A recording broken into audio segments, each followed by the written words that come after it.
Good everyone, welcome to this video. Today we have a Remembering the Past episode in the German C.202. Those of you veteran pilots of War Thunder might have this in your collection, and I bet you're wondering, why is this in the series? Well, this plane has a bit of a personal bond to me. This bird right here, albeit it was arcade, so don't judge, got me my first ever ace. This was the bird I pulled it off in. I was grinding the German tech tree and obviously worked my way up the Italians planes in there, and obviously I wanted to spade them and all that. And this was the plane that got me my very first ace, and I was really happy with it. It was definitely a plane that I fell in love with because A, it looks pretty badass. B, it has the performance to pretty much smack anything at its BR and then some. And it just handles so well. I mean, these 202s are just amazing for that. So it is no different to the one in the Italian tech tree, just to point out. It's only because I have this skin unlocked, which you can unlock it yourself. It only takes 80 air kills in AB, around about 24, sorry, no, 25-ish. No, 26. Joe's math is off today. I'm terribly sorry. It's about 26, 27 air kills in Air RB to unlock this skin. The Eagle Head is there because, again, it's one of those planes that I flew a long time ago. But this is a plane that I have a personal bond with, and I've always kept it in my hangar, always kept it around, and I've always remembered when this thing got me my first ace. So if I remember rightly, the map was Top of the World, the arcade map where you're, well, one side has landing craft, which you can go to the start of the match if you need like ground target kills straight off the bat, or you need like first strike.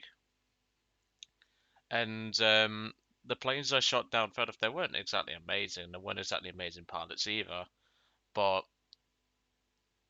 it was still something to treasure. You know, like you always. It's like, how can I think of it?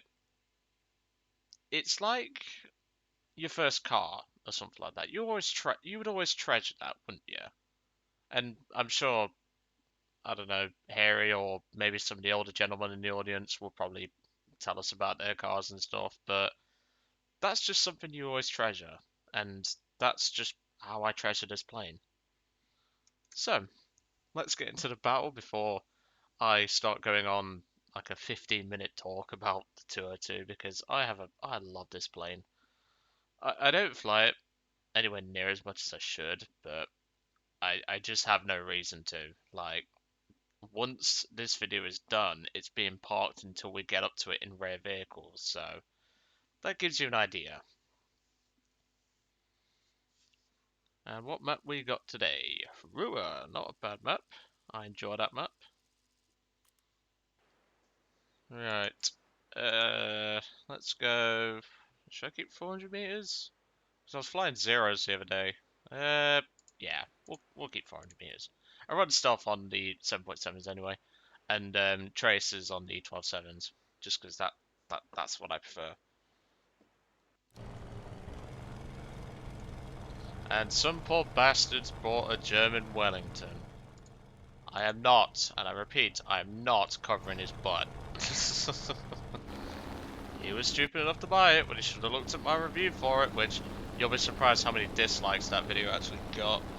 I think it's got like, well, it's got 42 odd likes, and then it's got like 6 dislikes, and the thing is that people just don't like people's opinions. Like, I can understand if you have a personal bond to the Wellington, that's maybe why they may buy it. But it's a pile of shit if they actually watch the video. I got extremely lucky. Fair enough, Harry wasn't too pleased because I featured a battle. I said to him a while ago that the Ki-96, which I didn't end up using the battle that I said to him I would, because Joe kind of forgot. Sorry, Harry. Um, I ended up using a battle where Harry basically got bitch slapped in his FW-189 by like 4 different Hurricanes. I think it was 4, it might have been 5. But there was also a match that we had where I updated the Ki-96, which by the way, TEC says it's shit. He's full of shit, that's what I'm saying. Don't listen to TEC about that plane. Whilst it is certainly a plane that is an acquired taste, I've taken that thing to 7.0. You can even ask Harry that. He'll provide the truth on that. And he was there witness an almost ace in that plane at 7.0. It's that good. So that's why it pisses me off when people say it's bad and then they don't even know how to play it. I've never seen TEC play a Ki-96, and I'm willing to bet he's one of those that plays it like a skyrocket, where you can be as aggressive as you like, get away with it, get kills, and be fine with it. So we've got a couple of 110s, which aren't too bad, a Ju-88, which is nice. Looking at the enemy team, I don't see anyone who rings a bell, so that's at least something. But yeah, this is definitely a plane that I've always had a bond with, and another plane that I didn't end up featuring in the series was the Allison P-51 Mustang, the 3.7 Mustang. The main reason why I didn't feature that, if you actually look at my player card, it's one of my most played arcade vehicles. That was the plane that got me my second ace, but I decided to go with a 202 purely because it's the first. Like, you know what I mean? When you just have that much of a bond with a plane, you tend to develop a bond with the plane that did it first, not second, if that makes sense. A little bit of overheating, but that's fine. I do see a couple of dots, and that's a 175T. That means we're maxed up here. Fun. I mean, if we look at my team, we don't have any 3.3s. Unless, no, we do actually. That's the F2. The F2 is 3.3. The caffeine's not kicked in yet, alright? He's going for the welly. The welly is having a very bad day at the office, and yep, he's just a little bit toasted there, mate. You might want to pack a fire extinguisher. There's a enemy Wellington. The 175 swing and ran, but there's no point. Spitfire coming in, that's going to be priority target at this moment in time. We are at an altitude where if it is a Mark 1 or a 2, which it probably will be, we should hold all the cards. If it's a 5, we're going to have trouble, because 5s are pretty annoying. I don't see any other dots in the area at least, so that's at least something, so we can one-on-one this Spitfire. Which the 202 is more than capable of doing, it's just I have to play it smart. So what I'm going to do is I'm going to force the head on, if he's up for it of course.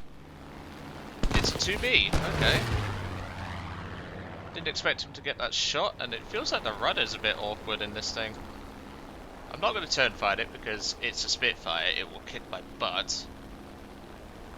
Yeah, I'm surprised he got that shot. He must be running a tight convergence. So what I'm going to do is now I'm just going to extend, because at this altitude the 2B is, well, kind of trash. That's one way of putting it. If you don't know, like, the 2B very well, I once had to take that thing to 8 kilometers. It took a long time, let's just say that. So we've got 2 Spitfires coming in here. I don't know what Veneres is in, but hopefully we should be okay. We can outrun both of them, unless Veneres is in a Mark 5, in which case that will be a lot harder to do. Doesn't help, we have an E3 with bombs, Grand Strike over there. Gaducci is broken off, that's good. So now I'll swing back round for Veneres. Because we've got to keep away from the Spitfires. We don't want to give them the advantage. If we turn with them, we're as good as dead. Yeah, the rudder feels very awkward. It doesn't feel right. I know it's one of those planes that has like a offset wing. That's definitely a Mark 2B. Yep. I can tell by the cannon sound.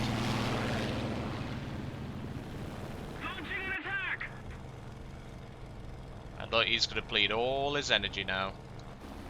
That's exactly what I want to do. And plus, remember, he's out of power at this altitude. I'm not. But if I'm not exactly amazing at this altitude. But even then, I have much more performance up here at about 6 kilometers than he does. Because this engine that we have is pretty much DB601. Whilst it's not amazing for this altitude, it will do the job. Much better than the Merlin and that Spitfire. I know this isn't exactly the most exciting gameplay, but at the end of the day, we're dealing with Spitfires, like... Well, a trigger-happy Spitfire, I should say. I mean, he can hit us from there, but he's not exactly... like, playing it very smart, is he?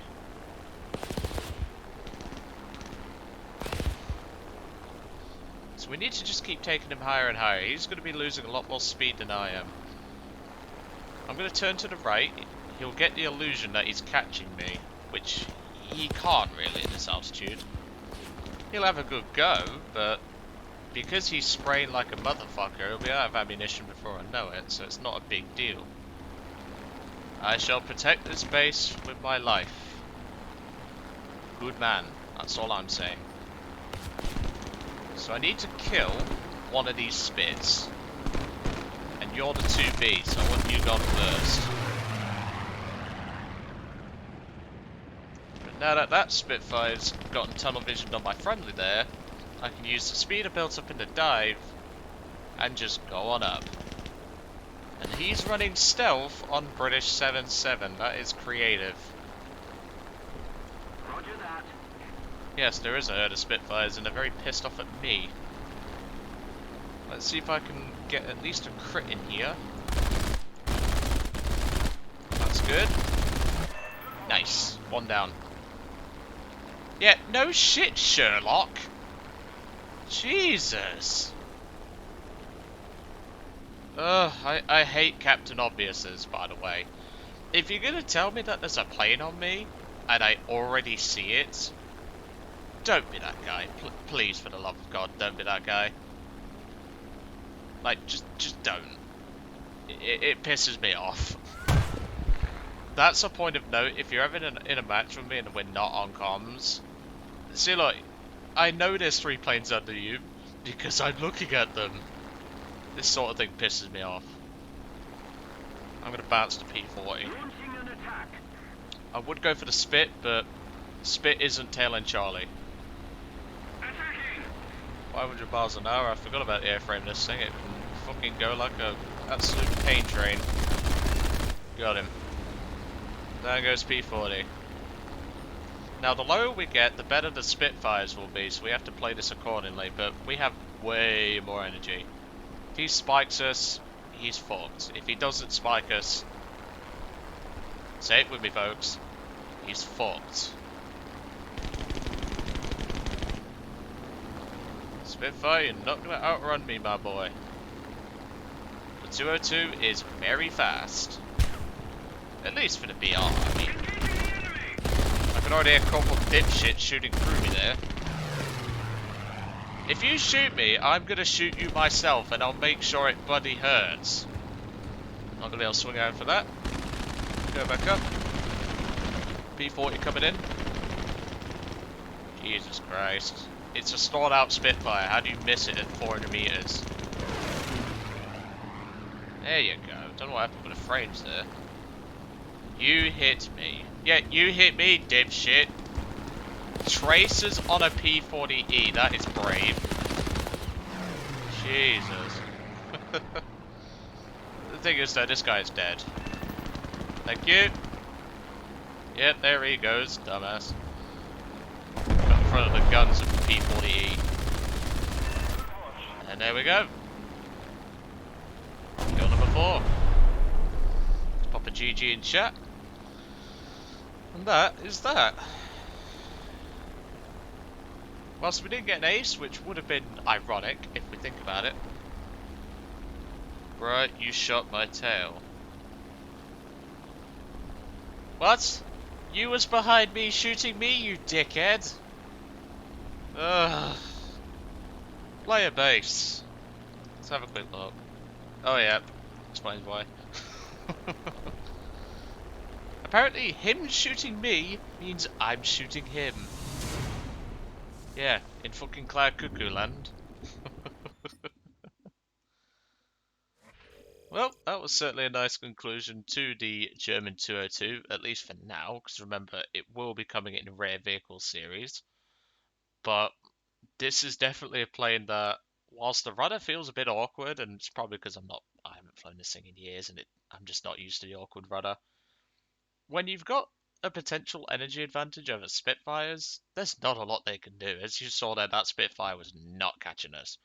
I forced him into the illusion that he was, but if he'd have fully committed to a dive if I absolutely had to, he'd tear his wings off trying to catch me. That's just how fast the 202 is. And for those that don't have this plane, don't worry. You get the same plane in the Italian tech tree. So, yeah, you get the same skin as well, as far as I know. But anyway, I'm going to let you guys off. I hope you enjoyed today's video on the German 202, and I will see you all on the next one.